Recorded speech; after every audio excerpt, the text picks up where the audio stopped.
advance to game number 5.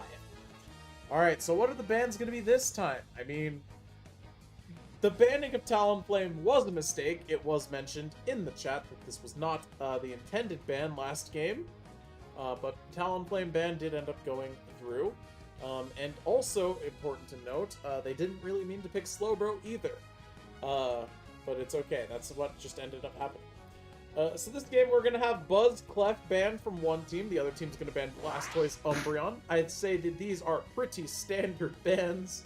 I mean, this is, you know, the orange team has banned Blastoise Umbreon every single game up to this point. And hey, if it ain't broke, don't fix it, right? So first pick is going to be Eli picking the Hoopa.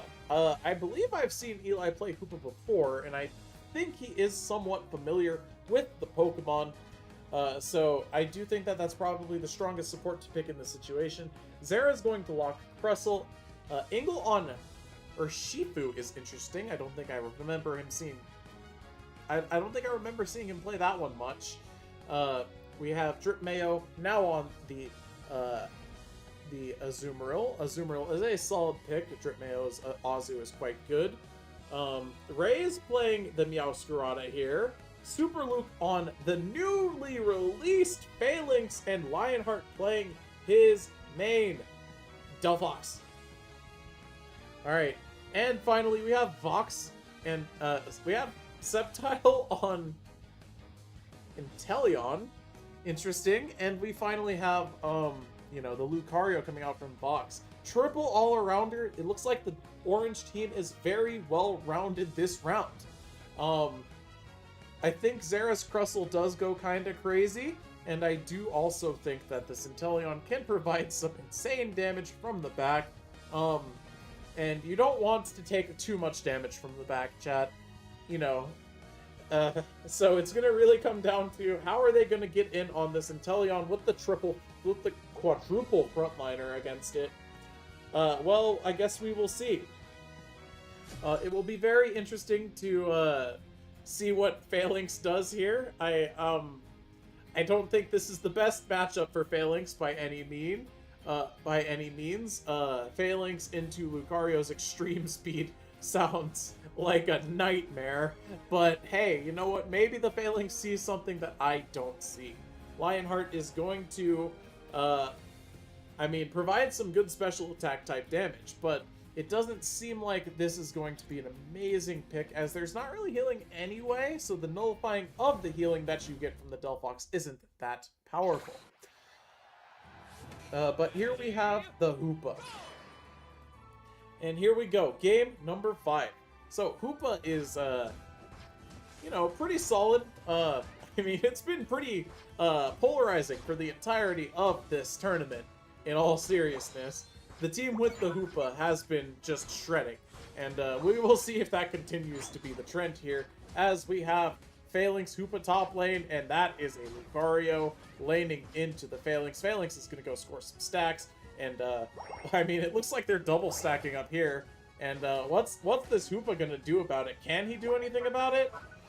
I mean, it looks like he's trying, but well, we're going to get knocked up, and we don't really want to get knocked up, and the Azumarill is on Whirlpool, it looks like, which is pretty strong. And this is actually pretty good damage coming out here from the Hoopa, but it's going to end up fainting tragically.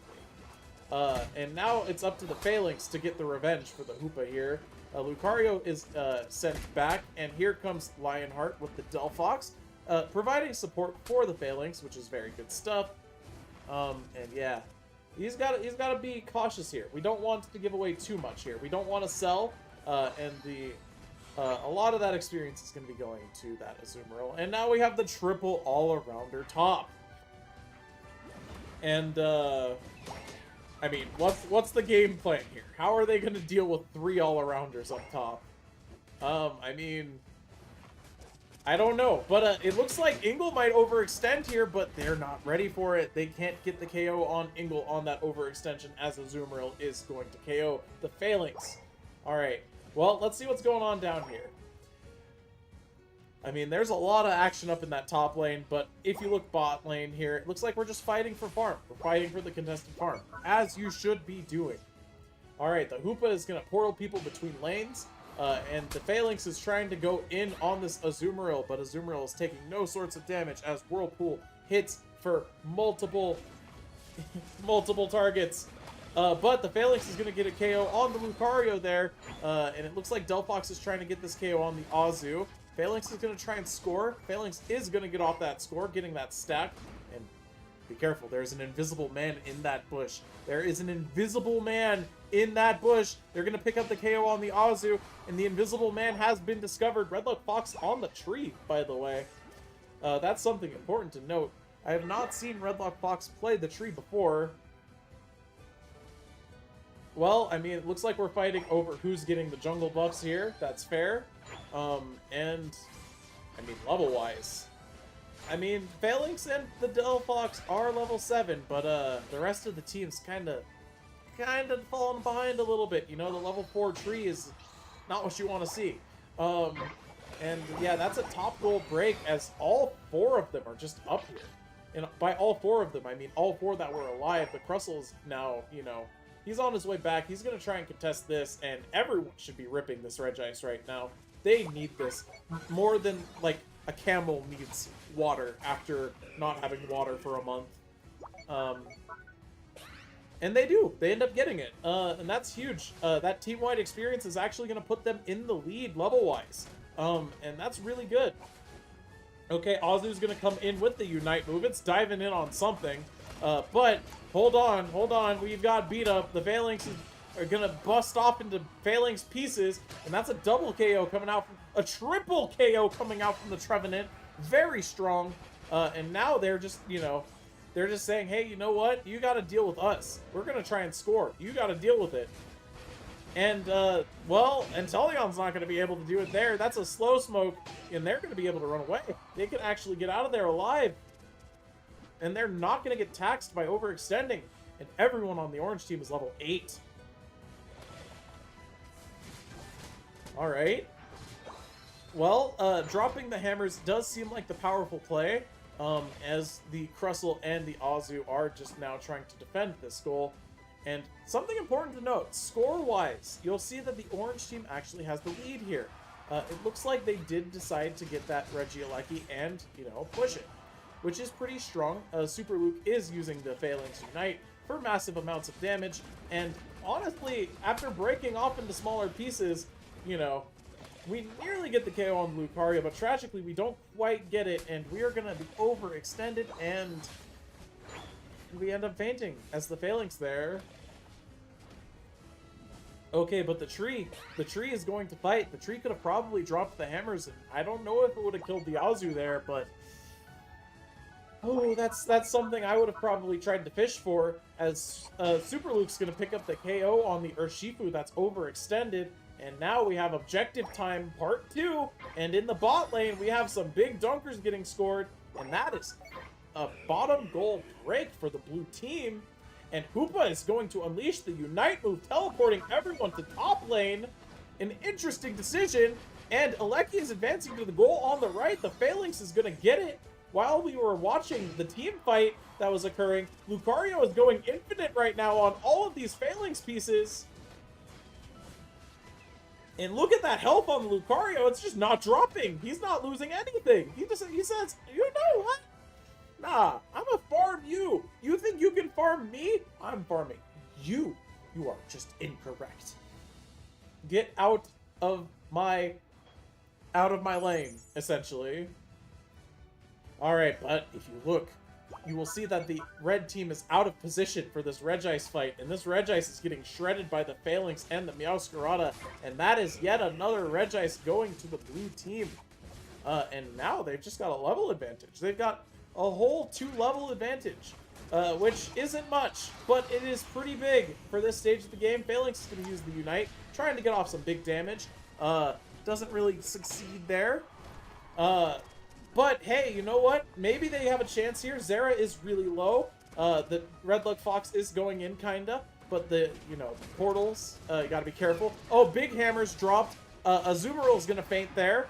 Okay, now what? We got a big charge. We got a big charge. Everyone's getting portaled back. Are they going to launch pad or are they going to walk back? I don't know what the plan is here. I mean, Phalanx is getting out of there. Phalanx got 60 points to score. And, I mean, the experience is just... It's getting more and more polarized, as that's another KO found on the Urshifu there.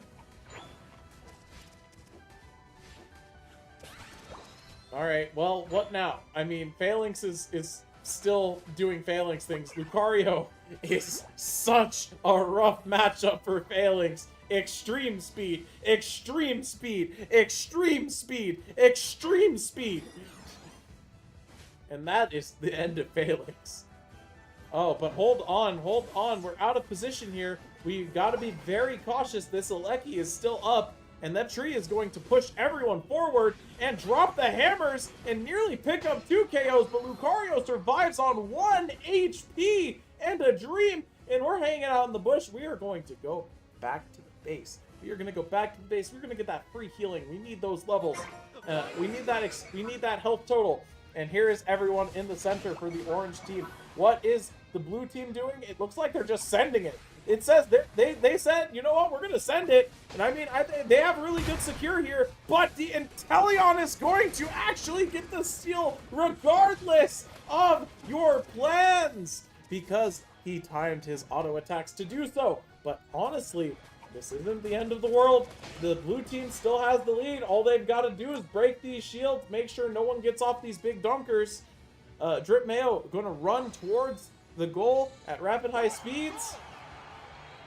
Big dunker coming out in the bot lane, and they just need to fight off. They need to prevent scores. They need to prevent scores. It's a 1-point difference. It is a 1-point difference. Delphox gets a double kill.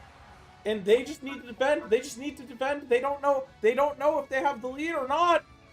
Never mind, they don't know. They're gonna go score bot lane. There's 3 of them here. Lucario's gonna launch pad in. Are they gonna be able to stop the Lucario from stopping them?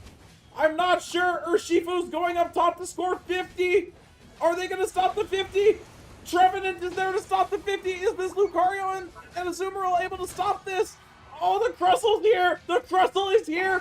120 goes off, the Phalanx scores!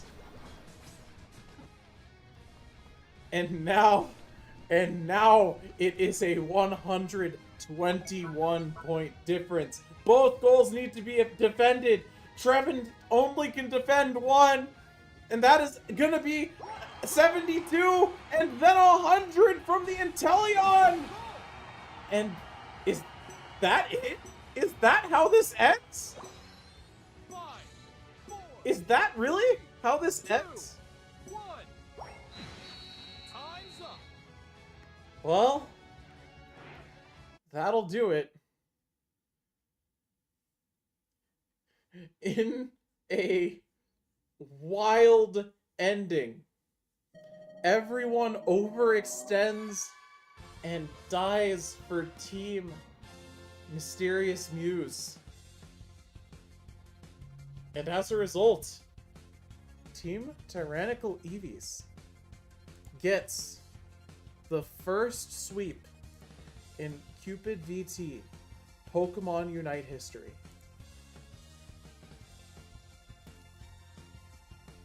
There it is.